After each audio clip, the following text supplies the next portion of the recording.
Hello, elementary school students across America and on United States military bases around the world. Michael T. Mondak back with you on a Friday. And as you know, for the past almost 2 months, I've been coming to you virtually from a different location, reading one picture book to you, your teachers, and your parents. Today, I come to you virtually from DAR Constitution Hall in D.C. And I like to begin with a teaser as to what I'll be reading. Have you ever done something wrong and told the big whopper? Maybe it was the biggest whopper in your town. Well, brother and sister bear found themselves in this situation and thought a bird knocked over their mama's lamp when it happened to be a soccer ball. They told one story, and then later, after being caught, they told a different one. That's the basic storyline of the book I'm about to read, The Berenstain Bears and the Truth, with a storyline by Stan and Jan Berenstain. Let's get started. No matter how you hope, no matter how you try, you can't make truth out of a lie. Here we go. It was a lazy sort of day in bear country. The air was so still that the leaves on the big tree house where the bear family lived were hardly rustling. Except in the beehive, where the bees were always busy, nothing much seemed to be happening. It was the sort of day that sometimes leads to mischief. Inside the treehouse, brother and sister bear were sitting around, not doing anything in particular. Brother was holding his soccer ball. He'd become interested in soccer and been outside practicing free kicks. Sister was sitting in an easy chair, thinking about what to do next.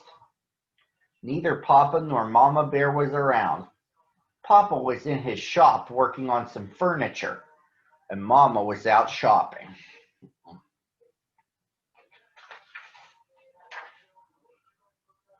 I know what, said Sister. Let's go gather some wild blackberries. Brother thought about that. No, he said, wild blackberries have too many thorns, and besides, the seeds get stuck in your teeth. Well then, said Sister, let's go out and twist each other up on the swing and see who gets the dizziest. Brother thought about that. No, he said, that's silly. Besides, we did that yesterday. Sister became irritated and impatient with her brother. My goodness, she complained, you don't want to do anything. All you want to do is sit there and hug that soccer ball.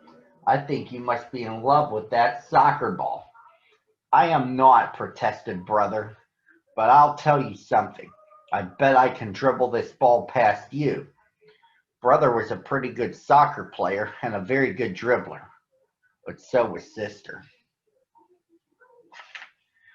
The only one who saw what happened next, besides the cubs, was a mockingbird who was perched on a twig outside an open window.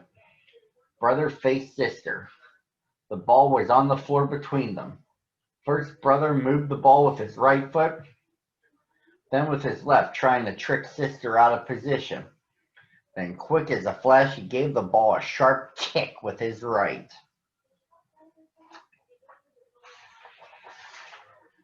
It almost worked, but Sister was fast too. She reached out with her knee and blocked the ball, which bounced against a bookshelf, against a chair, against a footstool, and into Mama's most favorite lamp, which fell to the floor with a crash. The mockingbird let out a screech and got out of there as fast as its wings could carry it. And as it flew away, it saw Mama Bear returning from the marketplace.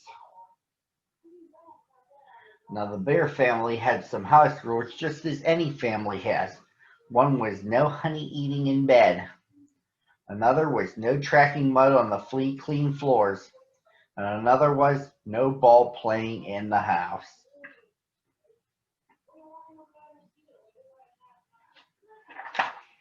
What to do? Brother looked at sister. Sister looked at brother. Then they both looked at the broken lamp. They both listened in horror as Mama came up the front steps and into the house. All Brother had time to do before Mama came into the room was roll the ball behind Papa's chair. My lamp, said Mama. My best lamp. What happened? She asked, looking into her cub's eyes. Tell me about it. The cubs looked into Mama's eyes, then at each other, and then they began to tell one of the biggest whoppers that has ever been told in Bear Country. It was a bird, began Brother. Yes, said Sister, a big purple bird with yellow feet.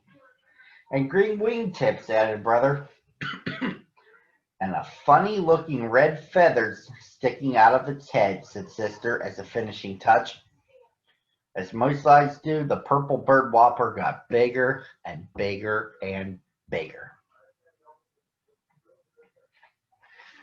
Yes, continued the cubs, and it flew in that window, zoomed across the room, and knocked over the lamp. As Mama Bear was looking at the broken lamp with a sad expression on her face, Papa Bear came in from his shop. The cubs began to tell him the story of the big bird that flew in the window and broke the lamp. It was harder to tell the second time. For one thing, they couldn't quite remember how they had told it in the first time. You've got me confused, said Papa. Was it a purple bird with green wingtips and yellow feet? Or a yellow bird with purple wingtips and green feet? Or was it a white bird with black spots, like that soccer ball behind my easy chair? But the thing that made it really made it hard the second time was how very sad Mama looked as she picked up the pieces of the broken lamp. Mama, we're really sorry about the lamp, said Brother. Oh, yes, said Sister, picking up the last piece and putting it in the dustpan. Oh, said Mama, I'm not worried about the lamp. We can always get another lamp, or we can glue this one back together. What I'm sad about is the thought that maybe, just maybe, my cubs, whom I've always trusted, aren't telling me the truth.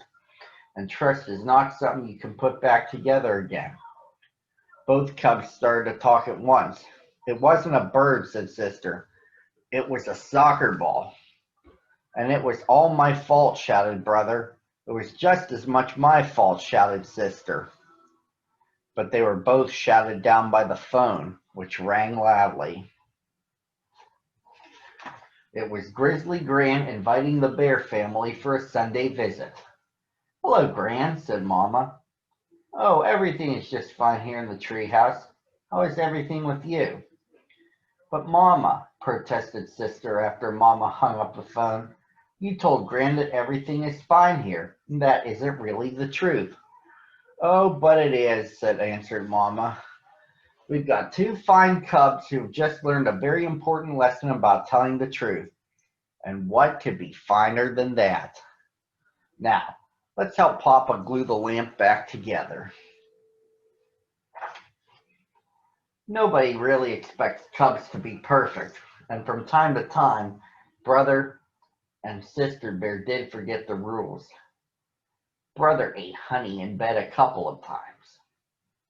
One time, Sister tracked a little mud on the clean floor. And once or twice, Brother and Sister started to play ball in the house before they remembered not to.